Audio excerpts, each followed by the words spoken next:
Daniel had come from the city for work, not adventure, and certainly not for danger, but the mountains did not care about a man's plans.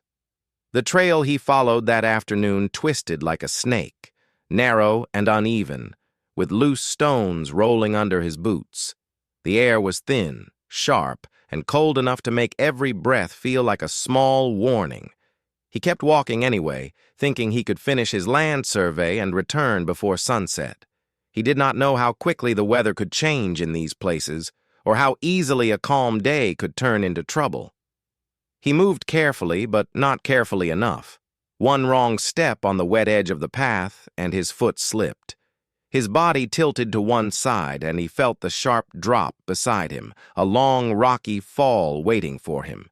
His heart jumped into his throat. He tried to catch something, anything, but the soil slid under his fingers like dry sand.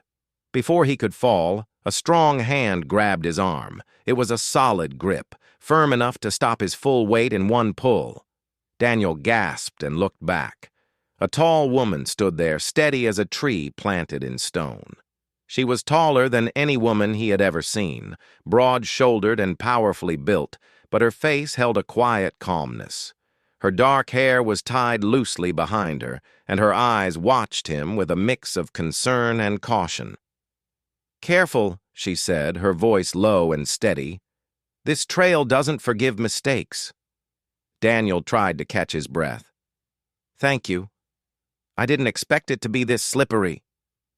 She helped him stand fully on the path, still holding his arm until she was sure he was stable.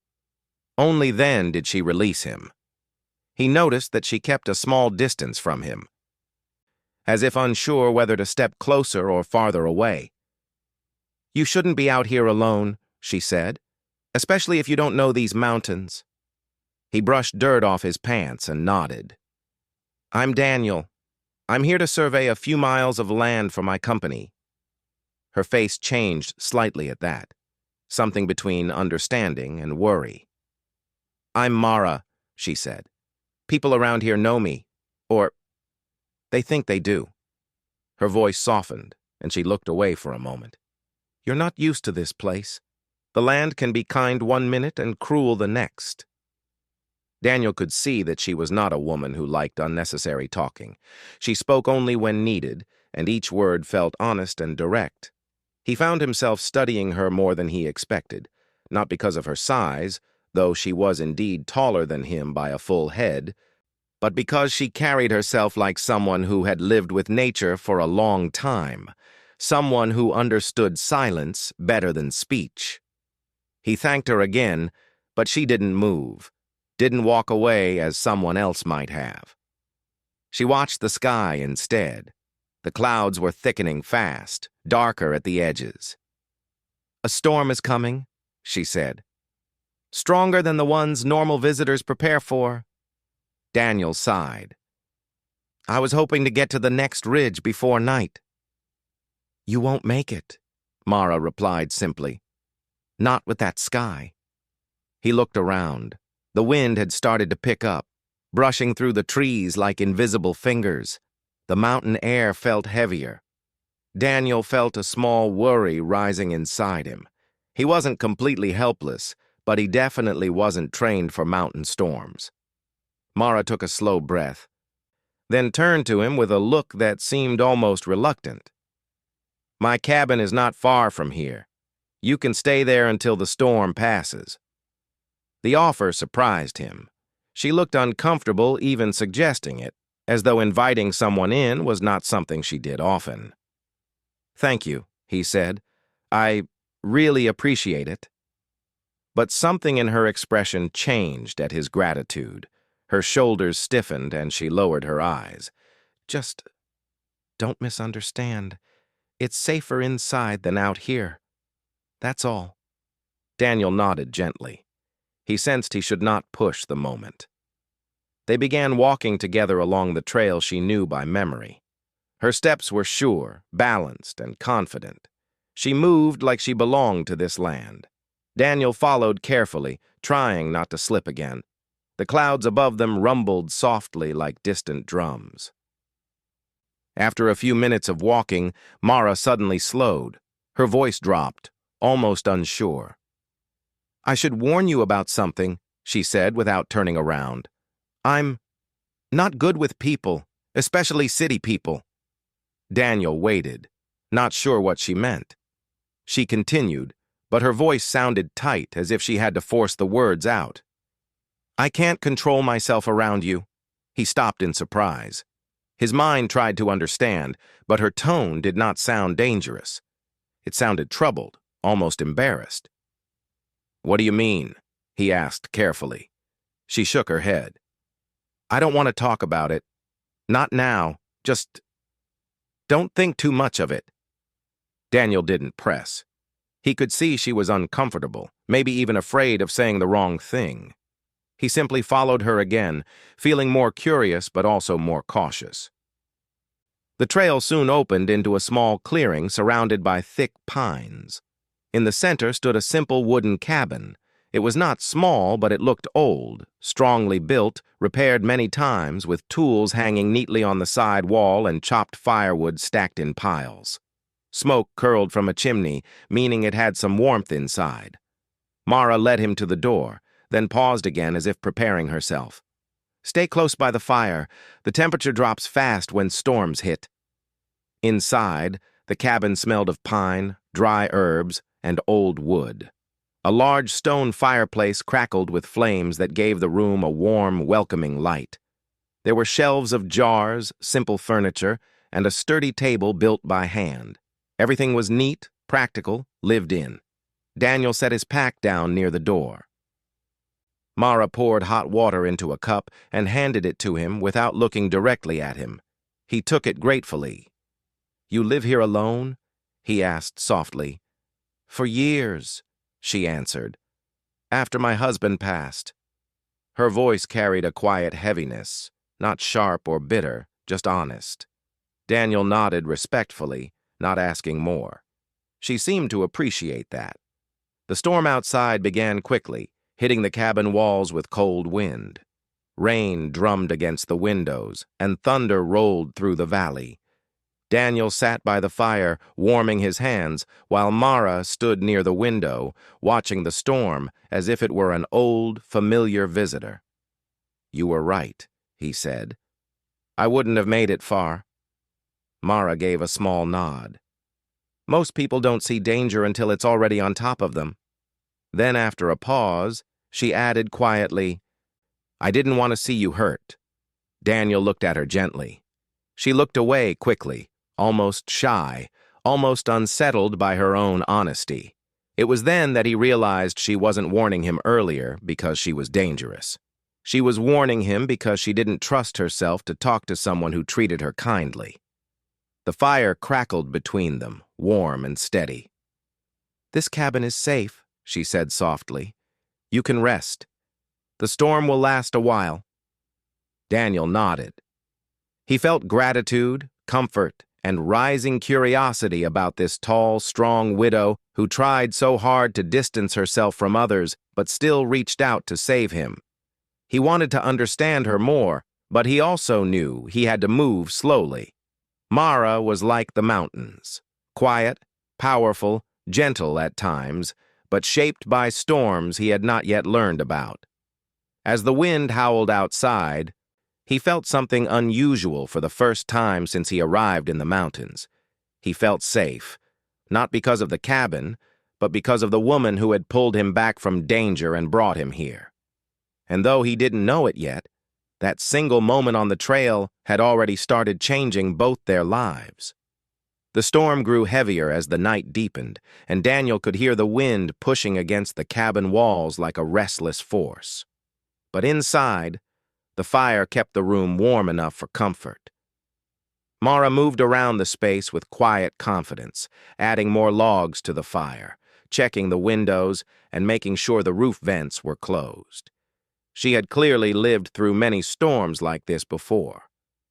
Daniel watched her with quiet admiration.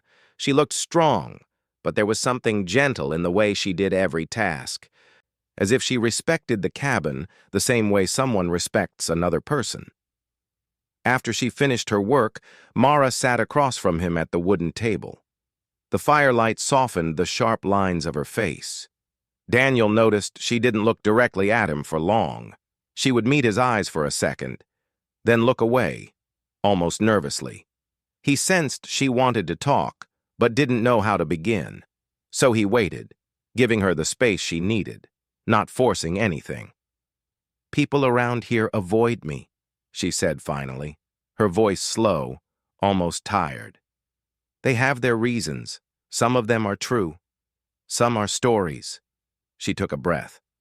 "You probably heard things before coming here." Daniel shook his head. "I didn't know anyone lived this deep in the mountains." Her eyebrows lifted slightly, surprised. "Then you came here blind?" she said. "Most city men come with pre-made ideas." Daniel smiled gently. "I guess I'm different." She looked at him for a moment longer this time, as if she was trying to measure his honesty. "You remind me of him," she said quietly. Daniel didn't need to ask who she meant. Her late husband. The feeling in her voice told him enough. She folded her hands on the table and stared at them, as if remembering a distant part of her life. "He was the only person who wasn't afraid of me," she said. "Other people saw my size, my strength, and kept their distance, but he made me feel normal." Daniel listened without interrupting. He could see it was not easy for her to talk about it. "He died in an accident," she continued softly. "He was cutting logs on the West Ridge. The ground gave way. No one could reach him in time." Her voice broke slightly on the last few words, but she held herself steady. Daniel lowered his head respectfully. "I'm sorry." Mara nodded, accepting his sympathy without pulling away from it. "After that, I stayed here, away from people. It felt safer. I didn't want anyone to depend on me or get close only to leave."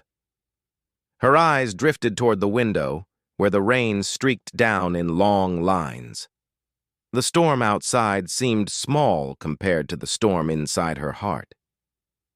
"People in town whisper," she said. "They say I have a temper. They say I'm strange. Some even say I'm dangerous." She gave a quiet, humorless laugh. "They don't know me. They don't want to."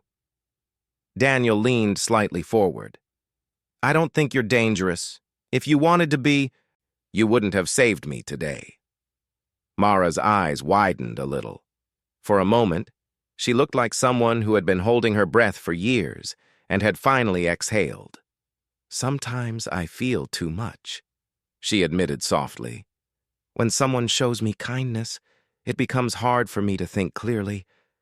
I feel overwhelmed." Daniel nodded slowly, understanding her earlier warning. She wasn't afraid she might hurt someone. She was afraid she might care too much, too quickly. "That's why I keep people away," she said. "It's easier to keep distance than to manage what happens inside me when someone is close." She folded her hands tightly, as if holding something fragile.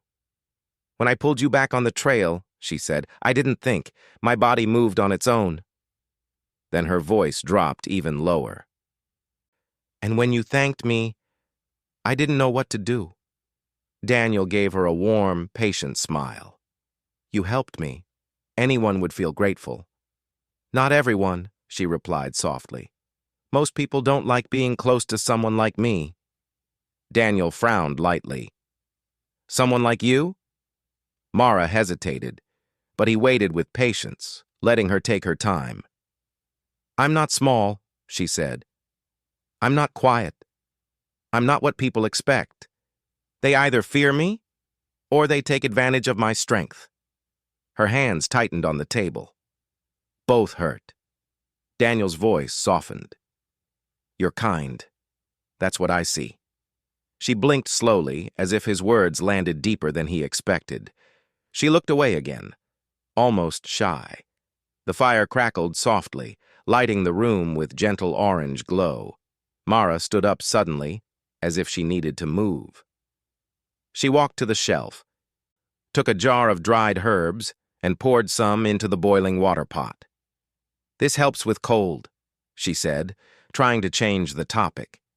You'll feel better in a few minutes. Daniel accepted the warm cup she handed him. Their fingers almost touched, but she quickly pulled her hand back as if startled by how close they came. He noticed it, but pretended not to. She was trying very hard to stay balanced. The last thing he wanted was to make her feel uncomfortable. You live far from everyone, he said gently. Doesn't it get lonely? She stirred the pot quietly before answering. Lonely became normal, she said. After enough years, you stop expecting company. But still, Daniel said softly, humans need other humans sometimes. Mara paused mid-step, her back turned to him. He saw her shoulders rise and fall with a slow breath. I know, she admitted, but when I try to be around people, something in me gets confused. Too many feelings, too many thoughts. I don't know how to act, so I choose silence instead. Daniel sipped the herbal drink. It warmed his chest in a soothing way. Talking to me feels hard too? She turned slightly, enough for him to see her expression. Her face was calm, but her eyes showed the smallest hint of fear. Fear of being honest. Yes, she whispered. It feels hard. But not because I don't want to talk. It's because... She struggled for a moment. Because it feels easy to trust you. And that scares me. Daniel's heart softened at her words. He wasn't used to people speaking with such raw truth. Most people hid their feelings in layers of polite words. Mara didn't. When she spoke, it was like opening a door inside her chest. You don't have to force anything, he said kindly. We can talk, or we can sit quietly. I'm not here to judge you. She looked at him again, and this time there was a small softness in her eyes. A softness she probably didn't show anyone else. The storm outside grew stronger, shaking the windows, making the cabin creak softly. Mara sat near the fire again, though still keeping a few feet between them. Daniel understood she needed that space right now. She wasn't avoiding him. She was protecting herself from feelings she didn't know how to handle. For a long moment, they simply listened to the storm. Then Mara began to talk. Slowly at first, then more openly, about her life before the accident. She spoke about how she and her husband built the cabin, how they planted a small garden, how they hunted and fished, how they learned to live with the mountain instead of fighting it. Her voice carried memories like someone holding fragile glass. She told him about the day the accident happened, how she searched for him through the forest, calling his name until her voice cracked, how she climbed the ridge herself when help didn't arrive fast enough, how she held him in her arms as the light faded from the sky. Daniel didn't speak. He didn't need to. After she finished, she wiped a single tear with the back of her hand, quietly, without drawing attention to it. I thought I would never talk about him again, she said softly. But tonight, it felt right. Daniel nodded gently. Thank you for trusting me. Mara looked at him with an expression he could not fully read. Part gratitude, part fear, part something deep and quiet. You're the first person I've spoken to like this in years, she said. The fire burned lower, but the room still carried warmth. Daniel felt a deep respect for her strength, not just the physical kind, but the kind that came from surviving heartbreak alone. He didn't know what tomorrow would bring, or whether the storm would clear soon. But one thing was certain. The mountain widow who warned she could not control herself was not dangerous at all. She was human, strong, lonely, gentle, and far more vulnerable than people ever understood. And without realizing it, she had already allowed him into a part of her life she kept locked away from everyone else. The storm passed slowly, leaving the mountains wet, quiet, and wrapped in cold morning fog. When Daniel opened his eyes, he saw sunlight trying to break through the clouds. For a moment, he forgot where he was. Then he saw the wooden ceiling above him, the warm fire now only glowing embers, and the gentle smell of herbs in the air. The memory of last night came back piece by piece. Mara's stories, her honesty, the weight she carried inside her heart. He sat up quietly, not wanting to disturb her. Mara was already awake, sitting near the window with her arms wrapped loosely around herself. She did not hear him at first. Her eyes were lost in thought as she watched the fog drift between the trees. "You're up early," Daniel said softly. Mara turned, almost startled. "Couldn't sleep much," she said. "The storm made the ground shift. I need to check the trails." Daniel nodded. "I guess that means I should try to head back today?" Mara looked away, her jaw tightening for a moment before she answered. "The main path might still be unsafe, but I can guide you part way." Her words were calm, but her voice carried a hint of something else, something Daniel could not quite name. Maybe worry, maybe reluctance, maybe both. He stood and warmed his hands near the fire. "Thank you," he said. She nodded quickly, avoiding his eyes again, as if his simple gratitude affected her too much. They ate a small breakfast, dried fruit, warm water, and leftover bread. Mara worked quietly, moving with purpose, though Daniel could sense she was troubled by something. After they finished, she grabbed a rope, a small first aid bag, and a long walking stick she had carved herself. "I want to check the ridge first," she said. "The ground gets soft after storms. One wrong step can lead to a slide." Daniel followed her outside. The air was crisp and cold, carrying the fresh smell of wet pine. Birds were beginning to come out again, jumping between branches and shaking water off their feathers. The forest felt new after the storm, as if everything had been washed clean. They walked along a narrow path that led away from the cabin. Mara walked ahead, but slowed her pace so Daniel could keep up. Sometimes she pointed out loose rocks or soft ground without turning around, showing how familiar she was with every inch of the land.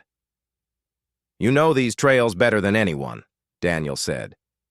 "I lived here long enough," she replied. "Nature teaches you everything if you're willing to listen."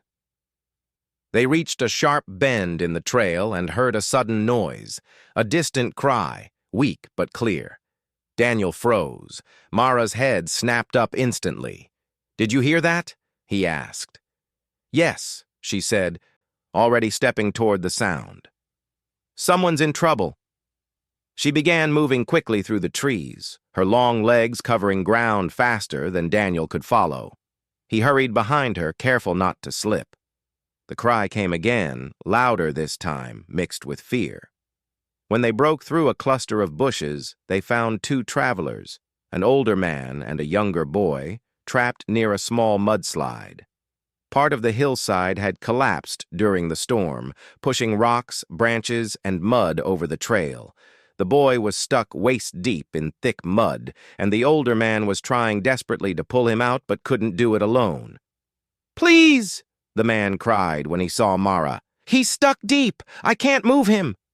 Mara didn't hesitate. She tossed her walking stick aside and stepped into the mud without fear. Her boots sank quickly, but she pushed forward with powerful strides. She reached the boy and crouched beside him. "Don't panic," she said in a calm voice. "I'll get you out." The boy was shaking, his face pale with fear. "I can't move my legs," he whispered.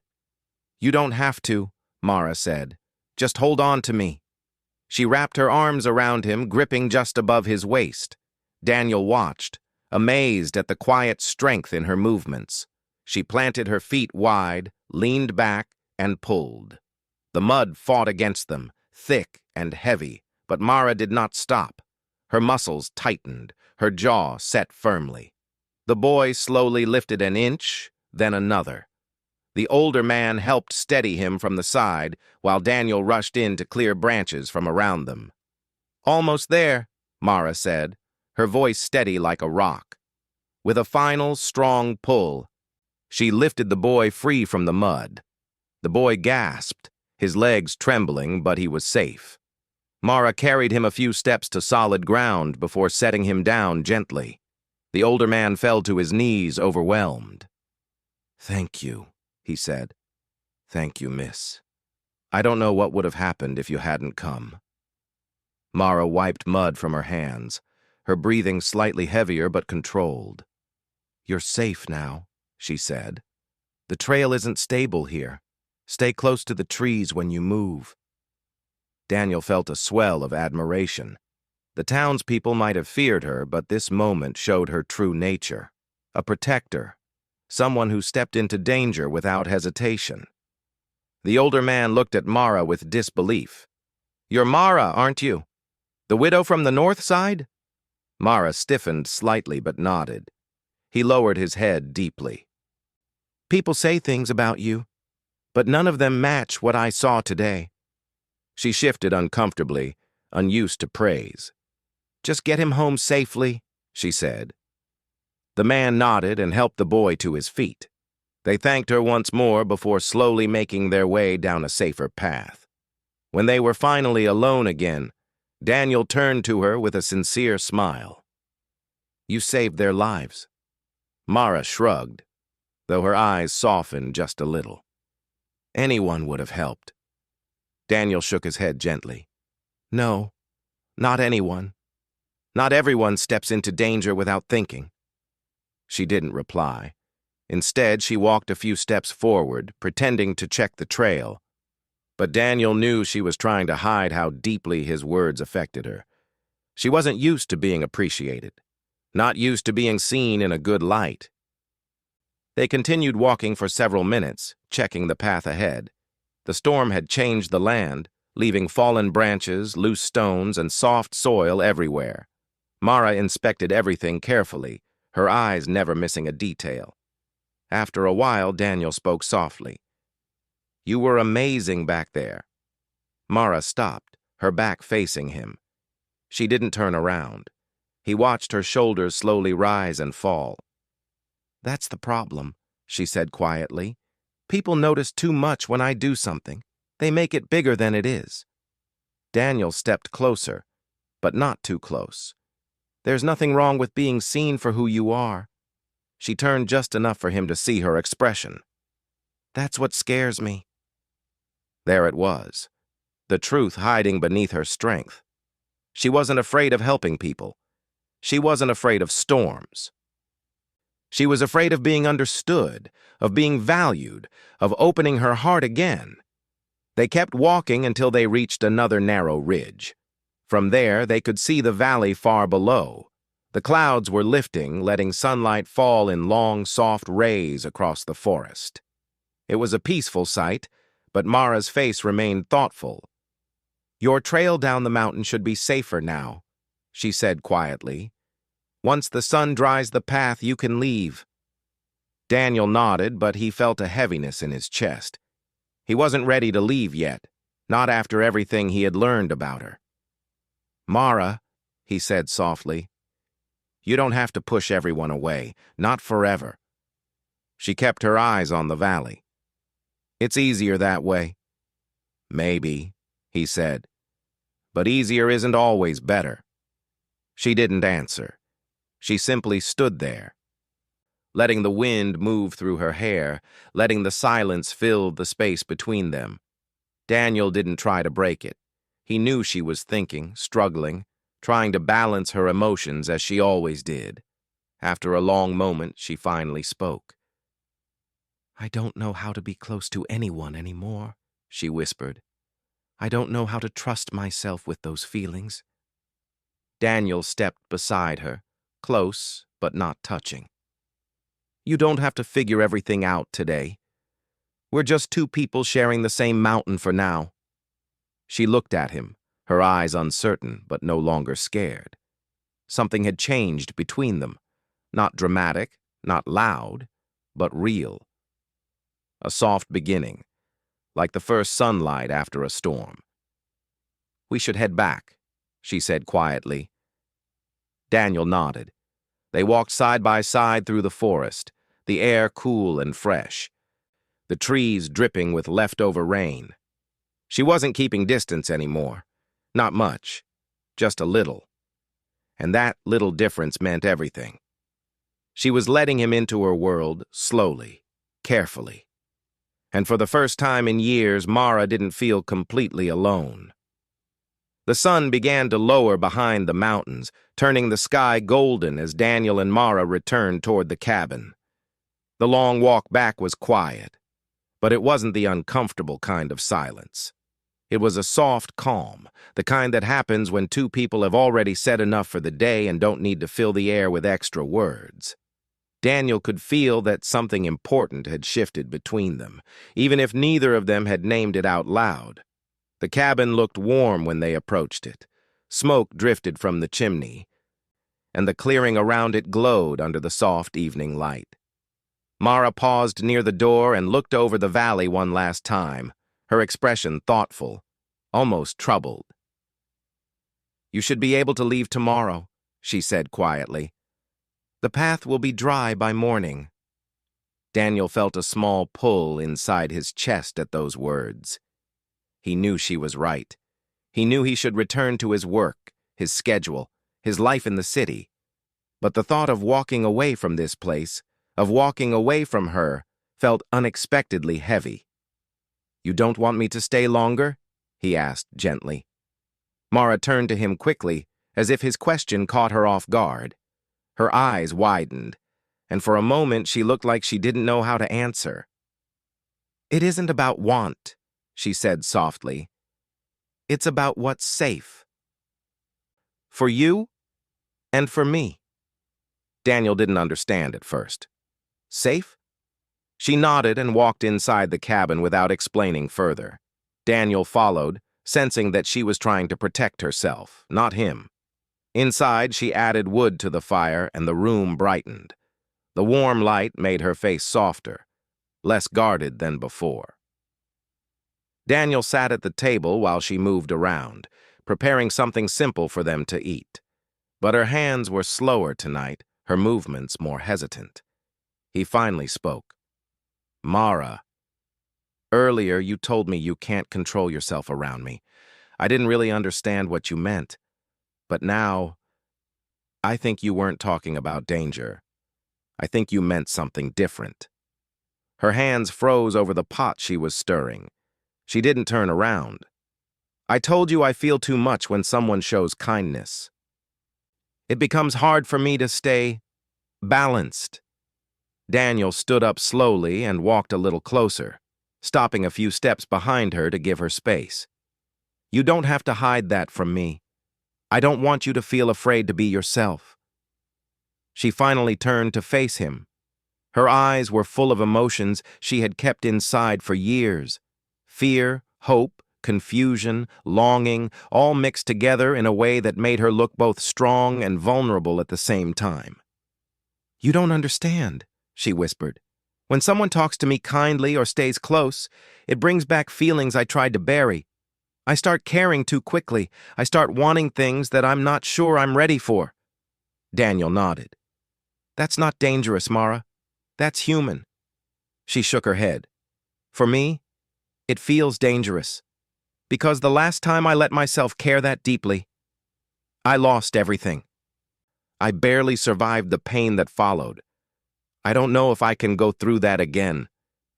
Daniel stepped a little closer, but still gave her room to breathe. "You're stronger now. Stronger than you think." She looked down at her hands. Strength doesn't protect the heart. It only protects the outside. Daniel gently replied, "Then maybe you don't have to protect it alone." Her breath caught slightly. She wasn't used to such direct kindness. Not anymore. It made her eyes soften, but also tremble with uncertainty. She walked past him and opened the door, staring out at the fading light. "Will you walk with me?" she asked, her voice quiet but steady. Daniel nodded without hesitation.